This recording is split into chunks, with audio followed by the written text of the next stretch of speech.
Sa Villasis, Pangasinan, hinahangaan ang isang batang 9 na taong gulang. Sa kabila kasi ng kanyang diferensya sa paningin at pangangatawan, nagagawa niyang mamuhay ng normal. Nagsisilbi pa nga siyang inspirasyon sa marami. Kung bakit, alamin natin mula kay Joan Punsoy ng GMA Dagupan.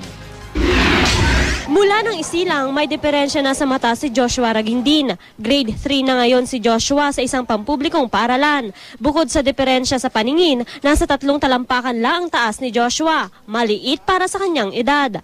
Gayunman, porsigido siyang mag-aral. Nabubuhay rin siya bilang normal na bata. Matatag ang pananampalataya ni Joshua sa Diyos. Aktibo siya sa isang church organization sa kanilang lugar.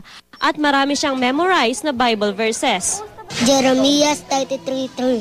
Kung tatawag ka sa akin, tutugunin kita at ipahahayag ko sa iyo ang mga bagay na mahiwaga na hindi mo naunawaan. Isaiah 51:10.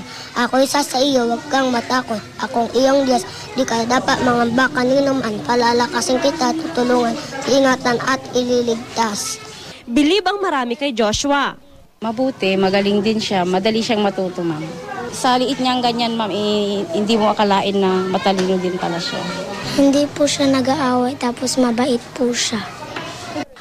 Ang ama ni Joshua, hanga sa pananampalataya ng anak.